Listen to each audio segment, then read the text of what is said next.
नमस्कार, welcome to eight channel. आज मैं आपके लिए प्रश्नावली 3 का जो क्वेश्चन नंबर हमारा है 16 वो कराने जा रहा हूँ। इससे पहले मैं 15 क्वेश्चन आपके करवा चुका हूँ। यदि आपने अभी तक नहीं देखे हैं तो मैं उनका लिंक डिस्क्रिप्शन में डाल दूंगा, वहां से आप देख सकते हैं। तो देखिए क्वेश्चन नंबर 16, इसमें बोला है 5 वर्ष पूर्व पिता की आयु पुत्र की आयु की 4 गुनी थी। पुत्र की आयु कितनी गुनी थी? 4 गुनी थी। और 15 वर्ष बाद पिता की आयु पुत्र की आयु की 2 गुनी हो जाएगी। पिता और पुत्र की वर्तमान आयु ज्ञात कीजिए। तो ऐसे ही क्वेश्चन है, इतने क्वेश्चन में करवा चुका हूं, ज्यादातर उसमें ऐसे ही क्वेश्चन थे। तो सबसे पहले क्या करते हैं, इस प्रकार के क्वेश्चन में पिता और पुत्र की आयु को मान लेते हैं। तो यहाँ लिखेंगे माना पिता की वर्तमान आयु बराबर x वर्ष। कितने? x वर्ष मान लिया हमने पिता की वर्तमान आयु। अब मानेंगे पुत्र की वर्तमान आयु, ये इसे मान लिया बाई। क्या मान लिया? बाई वर्ष। अब पहली शर्त क्या है? पहली शर्त क्या हमारी? यह लिखेंगे प्रथम शर्त। इसमें बोला 5 वर्ष पूर्व। कल मैंने आपको बताया था 5 वर्ष पूर्व का मतलब होता है आपको माइनस करने होते हैं, अब बाद वाले में प्लस करने होते हैं। तो पूर्व का मतलब क्या है? यहाँ पर आपको माइनस करने होंगे। 5 वर्ष पूर्व पिता की आयु पुत्र की आयु की 4 गुनी थी। तो पिता की आयु, पिता क्या माना है? x। तो यहाँ पे लिखेंगे x माइनस 5, क्योंकि इसमें बोला है 5 वर्ष पूर्व, तो x माइनस 5। अब यहाँ पर पुत्र की होगी y माइनस 5। अब कितनी गुनी है? 4 गुनी। तो किसकी? पुत्र की 4 गुनी। तो पुत्र में कर देंगे 4 का यहाँ पर मल्टीप्लाई। अब देखें x माइनस 5, 4 का करते हैं अंदर मल्टीप्लाई, तो 4 बाई 4 में करेंगे 5 में 20 हो जाएगा यहाँ पर। अब बाई वाले पद इधर आएंगे तो x माइनस 4 बाई माइनस का 20, माइनस का 5 इधर आएगा, इसका हो जाएगा प्लस का 5। x माइनस 4 बाई और ये माइनस का बचेगा 15, क्योंकि माइनस वाला क्या है? ज्यादा। ये समीकरण नंबर हो गया हमारा पहला। अब देखेंगे द्वितीय शर्त। द्वितीय शर्त क्या है? द्वितीय शर्त। अब इसमें द्वितीय शर्त में क्या बोला है कि 15 वर्ष बाद पिता की आयु पुत्र की आयु की 2 गुनी हो जाएगी। तो 15 वर्ष बाद, अब यहाँ पर आ गया बाद में, तो बाद में आपको प्लस करना होता है। तो x प्लस 15, यहाँ पर y प्लस 15, जो भी संख्या यहाँ पर आएगी वो हमारे यहाँ पर सेम रहेगी, क्योंकि पिता और पुत्र दोनों पीछे कम होंगे और साथ ही बढ़ेंगे, यानी एक साथ में बढ़ेगा और एक जाएगा। 5 यहाँ पर माइनस किए थे, 5 यहाँ पर करने हैं। यहाँ पर 15 वर्ष बाद तो यहाँ पर भी प्लस होंगे, यहाँ पर भी प्लस होंगे। अब क्या बोला है? पुत्र की आयु की 2 गुनी हो जाएगी। तो आप पुत्र की आयु में 2 का गुणा कर देना है, 2 गुनी। तो यहाँ पर 2 का मल्टीप्लाई कर दिया। अब देखें x प्लस 15, अब 2 का अंदर गुणा करेंगे तो 2y, अब 2 का करेंगे 15 में हो जाएगा 30। अब देखें x y वाले पद इधर आएंगे तो माइनस का 2y और ये 30, जब प्लस का 15 है इधर आएगा माइनस का हो जाएगा, तो माइनस का 15 आ गया। x माइनस 2y बराबर 15, समीकरण नंबर जो हो गया 2 हमारा। अब यहां से x और y के मान निकालने होंगे, तो x और y के मान निकालने के लिए चेक करेंगे x वाले पद हमारे बराबर है, x वाले पद बराबर है पहले से। तो क्या करेंगे? समीकरण 1 में से 2 को घटा दीजिए। तो समीकरण 1 में से 2 को घटाने पर, समीकरण 1 में से 2 घटाने पर, तो पहले समीकरण में एक लिख लेंगे। तो x माइनस 4y माइनस का 15। अब समीकरण नंबर 2 x माइनस 2y बराबर माइनस का ये प्लस का 15। अब घटाने पर क्या होता है? जो साइन होते हैं वो हमारे अपोजिट हो जाते हैं। तो प्लस वाला माइनस का हो जाएगा, माइनस वाला प्लस और प्लस वाला माइनस। तो ये x कट जाएगा हमारा, प्लस माइनस का प्लस का कट गया। अब देखो माइनस का 4y प्लस का 2y। आपको नीचे वाला साइन देखना, ऊपर वाला नहीं देखना, क्योंकि प्लस का हो गया जी। प्लस 2y, ये माइनस का 15, ये माइनस का 15, तो ये हो गया माइनस का हमारा 30। अब माइनस का 4y प्लस का 2y, तो यहाँ पर क्या बचेगा? माइनस का 2y, क्योंकि माइनस वाला क्या है? ज्यादा है। तो माइनस 30, माइनस से माइनस कट जाएगा, तो y का मान आएगा 30/2। 2 से काटेंगे 30 कितने बार? 15 बार। तो y का मान आ गया 15। y का मान आ गया 15। अब y का मान रख सकते हैं आप समीकरण नंबर 1 या 2 में। तो y का मान रखेंगे, y का मान समीकरण 1 में रखने पर, तो समीकरण 1 में रखेंगे। समीकरण 1 कहा? ये लिखा हुआ है x माइनस 4y। अब 4y का मान कितना है हमारा? बाई का मान आया 15, तो यहाँ लिखेंगे 15 बराबर माइनस का 15। अब x 15 का 4 में गुणा करें कितना आएगा, 60 आएगा, और ये माइनस का 15। अब देखें ये माइनस है, इसको इधर लेके आएंगे तो किसका हो जाएगा, प्लस का, और ये माइनस का 15 है। अब 60 में से 15 आएगा कितना बचेगा, 45। x का मान आ गया हमारा 45। तो हमने पिता की जो वर्तमान आई x मानी थी, तो अतः पिता की वर्तमान आयु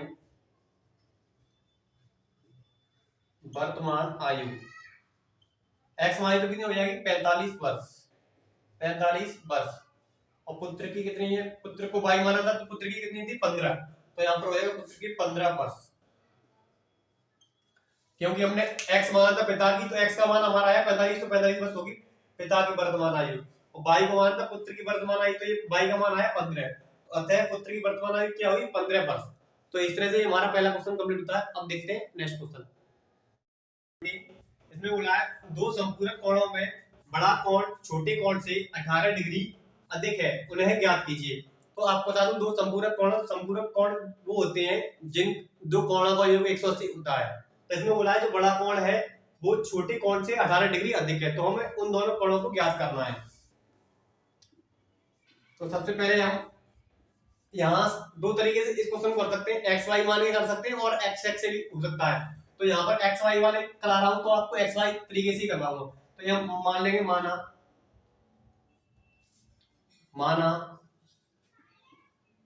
छोटा कोण x है, क्या है, x डिग्री है, और बड़ा कोण मान लेंगे, बड़ा कोण y डिग्री। तो हमने छोटा कोण मान लिया x है और बड़ा कोण y डिग्री है। तो देखिए आपको ये पहले से नॉलेज होनी चाहिए कि दो संपूरक कोणों का योग होता है वो 180 होता है। तो यहाँ लिखेंगे हम, सबसे पहले हम जानते हैं कि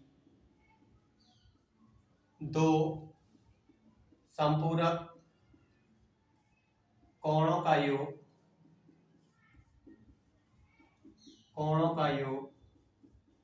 180 डिग्री होता है,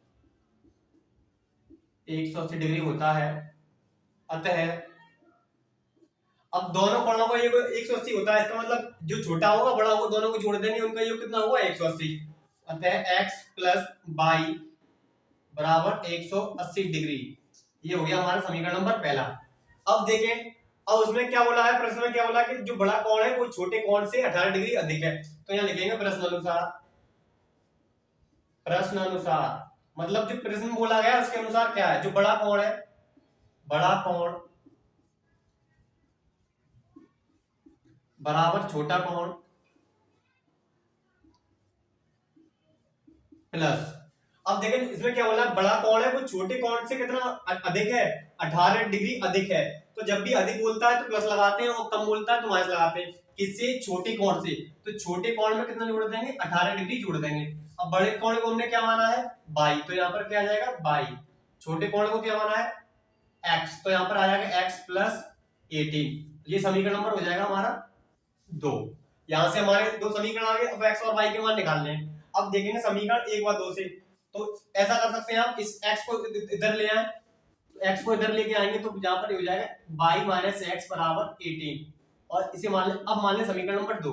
वैसे ही हो सकता है डायरेक्टली, अब आसान होगा। अब क्या करेंगे, समीकरण 1 और 2 को जोड़ देंगे। जोड़ क्यों रहे, क्योंकि यहाँ पर माइनस का x है प्लस का x है, तो x से x क्या होगा, आपका कट जाएगा। तो यहाँ लिखेंगे समीकरण 1 व 2 को जोड़ने पर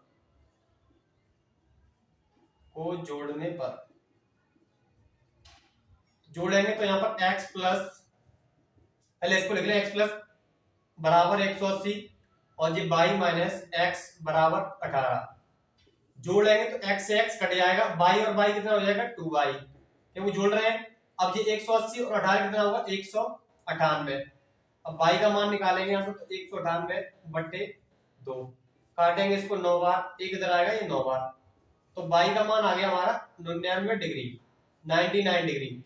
अब y का मान समीकरण 1 में रखते हैं या 2 में रखते हैं, y का मान समीकरण 1 में रखने पर, तो रखेंगे x। अब y का मान कितना है, 99, तो यहाँ पर रख देंगे 99 इक्वल ये 180। अब देखें इधर, अब 99 को उधर भेज देंगे, माइनस का हो जाएगा 180 माइनस 99। अब कितना आएगा, 10 में से 9 गया, कितना बचेगा, एक बचेगा 17 में से 9 गया 8 बचा, तो जी हमारा आ गया 81। एक्स का मान आ गया 81 डिग्री और वाई का मान आ गया 99 डिग्री। तो छोटा कोण हमने क्या माना था एक्स, बड़ा कोण आपको लिखना नहीं, कुछ डाल यहाँ पे लिख सकते हैं, अतः कोण आपको ये लास्ट में लिख देना है 81 डिग्री कॉमा 99 डिग्री, बस आगे पीछे लिख सकते हैं कहीं भी, इससे कोई प्रॉब्लम नहीं, क्योंकि दोनों कोण पूछे गए तो 81 और 99। तो इस तरह से ये हमारा सेकंड वाला क्वेश्चन कंप्लीट होता है। आपको बस एक चीज में ध्यान रखनी थी कि दो संपूरक कोणों का योग होता है वो 180 होता है। अब देखते हैं नेक्स्ट क्वेश्चन। अब देखते हैं क्वेश्चन नंबर 18। इसमें बोला है एक आयत का क्षेत्रफल दूसरे आयत के क्षेत्रफल के बराबर है। मतलब एक आयत है उसका क्षेत्रफल होता, जैसे कि आपको बता रहा हूं, आयत होता है इसका क्षेत्रफल होता है, इसकी हमने चौड़ाई मान ली, आप ए भी मान सकते हैं, एक्स वाई भी मान सकते हैं, मैंने आपको एक्स वाई से कराया तो एक्स वाई से कराऊंगा। इसको मान लीजिए एक्स, कम वाली क्या होती है आपकी चौड़ाई, ये होती है चौड़ाई और ये होती है लंबाई, ये होती है आपकी चौड़ाई और ये होती है लंबाई। तो अगर इसका हमें क्षेत्रफल निकालना हो, क्षेत्रफल होता है ए, क्षेत्रफल को ए से दिखाते हैं, क्षेत्रफल ए, तो इसका फॉर्मूला होता है लंबाई गुणा चौड़ाई। ये फॉर्मूला आपको मालूम होना चाहिए। तो मान लीजिए मैंने चौड़ाई को बाई मान लिया, इसे एक्स मान लिया, तो एक्स का बाई में गुणा करेंगे तो यहाँ पर क्षेत्रफल क्या आएगा, एक्स वाई ए। क्षेत्रफल को ए से दिखाते हैं। ये तो केवल मैं आपको ही बता रहा हूँ, क्वेश्चन की मैंने शुरुआत नहीं करी है, शुरुआत करने से पहले बता दिया मैं, ये आयत होता है, ये चौड़ाई है, ये लंबाई है, तो इसका ही फॉर्मूला होता है क्षेत्रफल का लंबाई गुणा चौड़ाई। ये हमारा फॉर्मूला, ये आपको फॉर्मूला याद होना चाहिए। यदि आपको ये फॉर्मूला याद नहीं तो याद कर लीजिए। अब देखते हैं क्वेश्चन, एक आयत का क्षेत्रफल दूसरे आयत के क्षेत्रफल के बराबर है। मान लीजिए कि दो आयत है हमारे, एक का क्षेत्रफल दूसरे के बराबर है, जिसकी लंबाई 11 मीटर अधिक तथा चौड़ाई कम है। मान लीजिए कोई दूसरा है आयत है, अब एक आयत ये रखा हुआ है, दूसरा आयत ये, इसकी जो लंबाई है, इसकी लंबाई है वो इस वाले से 11 मीटर अधिक है और 6 मीटर जो चौड़ाई है वो कम है, और उसका क्षेत्रफल एक तीसरे क्षेत्रफल के बराबर है, एक तीसरे आयत के क्षेत्रफल के बराबर है। मतलब एक और तीसरा आयत है उसका भी उसके क्षेत्रफल के ही बराबर है। तो इसमें जो आयत है वो हमारे तीन आयत दे रखे हैं, 1 2 3, जो क्षेत्रफल है वो एक दूसरे के क्या है, बराबर है। और इसमें ही बोला है कि जो उससे 22 मीटर लंबा है और 9 मीटर कम चौड़ा है, तो आयत का क्षेत्रफल ज्ञात कीजिए। तो आपके इसमें तीन आयत है और तीनों के हमें क्षेत्रफल निकालने होंगे, वहां से हमारे एक्स वाई वाले समीकरण बनेंगे। तो सबसे पहले क्या करेंगे हम इसमें, अब आयत का क्षेत्रफल पूछा है तो हमें सबसे पहले आयत की जो लंबाई और चौड़ाई होगी वो माननी पड़ेगी। तो वो मानने के लिए इसको पहले बेस करते हैं।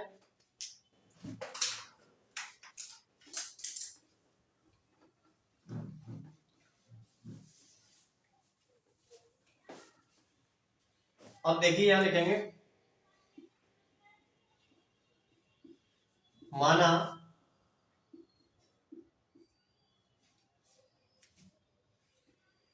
पहले, यहाँ पहले वाला आयत मान ले रहे हैं, कोई सा भी हम लिखने की जरूरत नहीं, पर मैं लिख दे रहा हूं, पहले वाला आयत का क्षेत्रफल है, पहले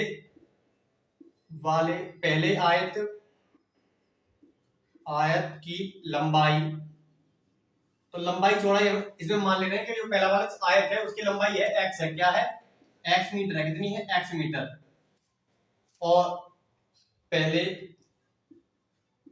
आयत की चौड़ाई मान ली हमने, ये 22 मीटर है। तो हमने मान ली, सबसे पहले मानेंगे पहला वाला आयत है हमारा, उसकी जो लंबाई है वो x मीटर है और जो चौड़ाई है वो 22 मीटर है। अब देखेंगे, अब निकालेंगे पहले वाले आयत का हम क्षेत्रफल। तो पहले एक करके क्षेत्रफल निकालते जाएंगे। तो पहले के लिए यहाँ पर मैं आपको लिख दे रहा हूं, पहले आयत का क्षेत्रफल इसको दिखाते रहे A1 से। मैंने अभी आपको बताया क्षेत्रफल को दिखाते हैं A से। अब पहले वाले आयत की बात हो रही तो यहाँ पर लिख देंगे A1। तो मैंने यहाँ पर अभी आपको क्या बताया था फॉर्मूला, लंबाई गुणा चौड़ाई। तो लंबाई क्या है, लंबाई है x, लंबाई क्या है x और चौड़ाई है y। तो यहाँ पर आ गया एक्स वाई, पहले वाली जो आयत का क्षेत्रफल है वो आ गया एक्स वाई। अब देखेंगे, अब क्या बोला है, जो एक और आयत है जिसकी लंबाई 11 मीटर अधिक है और चौड़ाई 6 मीटर कम है, उसका क्षेत्र उसके क्षेत्रफल के बराबर है, मतलब ये आपका क्षेत्रफल आ गया। अब दूसरा जो आयत है उसका क्षेत्रफल निकालेंगे, वो इस बार क्षेत्रफल के क्या होगा, बराबर होगा। तो यहाँ पे लिखेंगे दूसरे आयत का क्षेत्रफल, तो यहाँ लिख देंगे A2। दूसरा आयत यहाँ पर A2 मान लेंगे। अब देखो यहाँ पर 11 मीटर अधिक बोला है, क्या जिसकी लंबाई कितनी है, 11 मीटर अधिक है, तो लंबाई को हमने x माना है, पहले वाली की तो x थी, अब 11 मीटर अधिक है तो वहां पर 11 क्या होंगे, जुड़ जाएंगे, प्लस में आएंगे, कम बोलता तो वहां पर माइनस होते हैं, तो 11 मीटर अधिक है तो यहाँ पर क्या आएगा, x प्लस 11। अब देखें ये तो हमारी लंबाई हुई, अब चौड़ाई क्या है, 6 मीटर कम है चौड़ाई, तो यहाँ पर लिखेंगे y माइनस 6। जी हमारे दूसरे वाले आयत का क्या आ गया, क्षेत्रफल आ गया, 11 जोड़ दी क्योंकि इसमें बोला है 11 मीटर अधिक है और चौड़ाई 6 मीटर कम है, तो यहाँ पर कर दी -6। तो ये हमारा दूसरे वाले जो आयत है उसका क्षेत्रफल आ गया। अब प्रश्न के अकॉर्डिंग उसने बोला है जो पहले वाले आयत का क्षेत्रफल है दूसरे वाले के क्या है, बराबर है, तो क्या करेंगे, यहाँ पर प्रथम स्थिति लिख सकते हैं या प्रथम शर्त अनुसार लिख सकते हैं। प्रथम शर्त अनुसार A1 बराबर A2।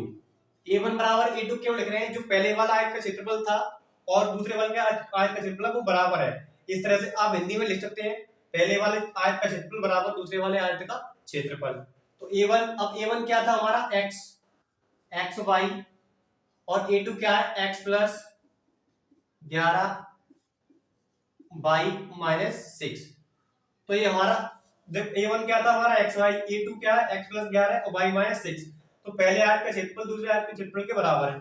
अब यहाँ करेंगे अंदर मल्टीप्लाई, तो देखें ध्यान से देखना, क्वेश्चन बड़ा है पर क्वेश्चन सरल है, एक्स वाई, तो यहाँ पर एक्स वाई, अब x का करेंगे y मल्टीप्लाई, तो यहाँ पर क्या है एक्स वाई, अब करेंगे x का 6 में, तो यहाँ पर क्या आएगा -6x। अब 11 का करना, आप 11 का करेंगे y में, तो यहाँ पर क्या आएगा 11y। अब 11 का करेंगे 6 में, तो यहाँ पर आएगा -66, क्योंकि माइनस का है। अब देखें कि एक्स वाई है और ये भी एक्स वाई है, तो बराबर में जब भी बराबर में हो और दोनों एक्स वाई इधर भी है इधर भी है, तो इधर माइनस का आएगा तो बराबर में कट जाते हैं, जब भी बराबर में दोनों समान हो तो ये क्या होंगे, कट जाएंगे। अब इन दोनों को इधर ले आइए, तो इन दोनों को इधर लेके आएंगे तो माइनस वाला किसका हो जाएगा, प्लस का, प्लस वाला माइनस का, और ये बराबर आया हमारा -66। समीकरण नंबर हो गया ये हमारा पहला। तो ये हमारा पहला समीकरण आ गया। जब भी इस तरह के क्वेश्चन आते हैं आपको दो समीकरण चाहिए होते हैं एक्स और वाई के मान निकालने के लिए, कभी भी एक समीकरण से आप एक्स वाई के मान नहीं निकाल सकते हैं। तो आपका एक समीकरण आ गया, अब एक समीकरण हमें और चाहिए एक्स वाई वाला, वो कैसे आएगा, क्योंकि क्वेश्चन हमने यहाँ तक पढ़ा था, अब इसके आगे और बोला गया है उसका क्षेत्रफल एक तीसरे आयत के क्षेत्रफल के ही बराबर है, तो मतलब जो इसका क्षेत्रफल है वो तीसरा आयत का क्षेत्रफल उसके ही बराबर है। तो यहाँ पर तीसरे वाले का क्षेत्रफल निकालेंगे, यहाँ लिखेंगे तीसरे आयत का क्षेत्रफल, इसे मान लेंगे A3। क्या मान लेंगे A3, A1 A2 A3 तीसरे वाले का। अब देखें उसका क्षेत्रफल एक तीसरे क्षेत्रफल के बराबर है, जो उससे 22 मीटर लंबा है, तो यहाँ 22 मीटर लंबा है मतलब 22 मीटर बड़ा है, उसी वाले से ध्यान रखना है जो पहले था। अब यहाँ x है, 22 मीटर लंबा है तो 22 क्या होगा, इसमें जुड़ जाएंगे x प्लस 22, ये लंबाई होगी आपकी लंबाई। अब चौड़ाई 9 मीटर कम चौड़ा है, कम चौड़ा है तो क्या करना है आपको, माइनस करना है, तो y माइनस 9, तो तीसरे वाले का आ गया। अब देखें द्वितीय शर्त अनुसार, द्वितीय शर्त अनुसार A2 बराबर A1 भी कर सकते हैं A2 भी कर सकते हैं, पर यहाँ पर A1 करना आसान होगा क्योंकि जो क्षेत्रफल है वो हमारे एक दूसरे के बराबर है। तो यहाँ बोला उसका क्षेत्रफल एक तीसरे क्षेत्रफल के बराबर है, तो पहले ही वाले आपको रख लेना है, तो A1 बराबर A3 कर लेना है। क्या करना, A1 बराबर A3, जो पहले वाला ही क्षेत्रफल था वही दूसरे वाले के बराबर है और वही तीसरे के बराबर है। तो यहाँ पर A1 बराबर A3, अब A1 क्या था हमारा XY और A3 क्या है x प्लस 22 y माइनस 9। तो यहाँ पर अंदर मल्टीप्लाई करेंगे तो यहाँ पर देखिए x plus x y, x का करेंगे तो y में तो एक्स वाई आएगा, x का करेंगे 9 में तो 9x, 22 का करेंगे y में तो 22 y, अब 22 का करेंगे 9 में तो ये आएगा 9 दूनी 18, और 9 में 18 और 19, 198। तो एक्स वाई से एक्स वाई कट जाएगा। अब इधर इसको लेके आएंगे तो माइनस वाला प्लस का हो जाएगा, प्लस वाला माइनस का हो गया। 22 बाई बराबर माइनस का 198, और ये समीकरण नंबर हो गया हमारा दूसरा। तो हमारे ये दो समीकरण इस तरह से आ गए। अब देखें क्या करना है आपको, दो समीकरण से आपको एक्स और वाई का मान निकालना है। अब देखें यहाँ पर ना तो एक्स का बराबर है ना ही वाई वाला बराबर है, तो एक्स और वाई को बराबर करने के लिए आपको यहाँ पर करना पड़ेगा मल्टीप्लाई। तो मल्टीप्लाई करेंगे यहाँ पर समीकरण नंबर 1 में कर देंगे 2 का मल्टीप्लाई, जिससे यहाँ पर क्या होगा 22 हो जाएगा, 22 हो जाएगा और यहाँ पर 22 है। तो समीकरण 1 में से 2 को हटा देंगे, 2 में से 1 को हटाएंगे, वहां से हमारा एक्स का मान आ जाएगा। तो यहाँ लिखेंगे समीकरण 1 में 2 का गुणा करके समीकरण 1 में से 2 को घटाने पर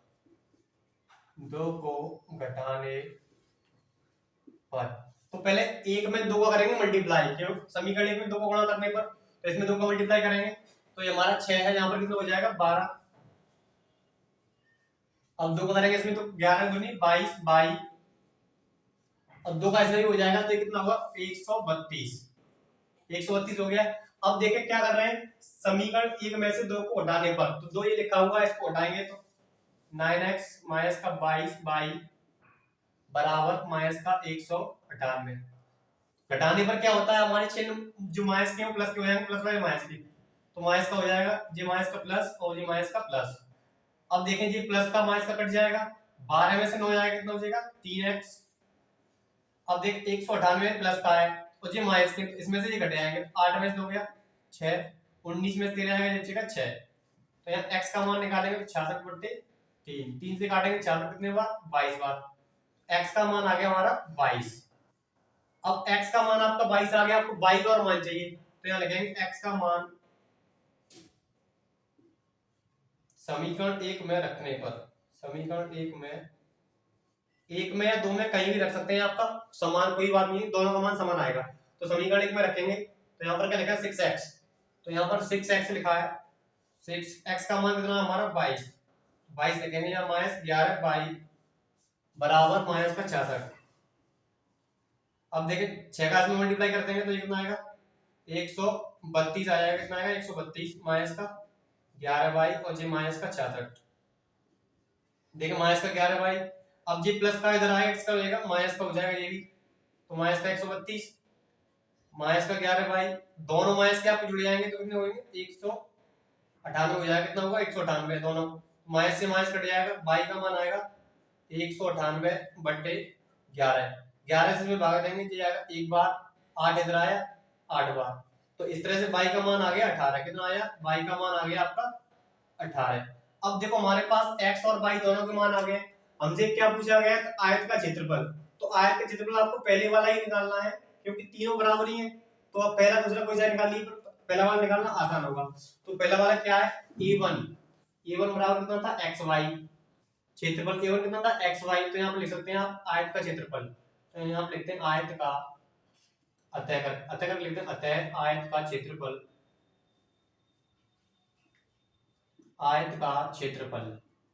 xy, x का मान कितना है आपका, x का मान है 22, y का मान कितना है आपका 18, तो 18 का इसमें गुणा कर देंगे, 18 में 36, आंसर लेके 3, 18 में 36 और 3 39, तो 396 वर्ग मीटर ये मात्रक होता है क्षेत्रफल का। तो इस तरह से हमारा आयत का क्षेत्रफल आया। क्वेश्चन काफी बड़ा था, बस आपको स्टेप बाय स्टेप क्वेश्चन को पढ़ते जाना है और समीकरण आपको बनाने हैं। जब आपके दो समीकरण बन जाएंगे तो वहां से आपको x और y के मान निकालने हैं। तो उम्मीद करता हूँ ये वीडियो आपको पसंद आई होगी। यदि आप अभी तक चैनल से नहीं जुड़े हुए हैं तो प्लीज चैनल को कर लें सब्सक्राइब। तब तक के लिए धन्यवाद।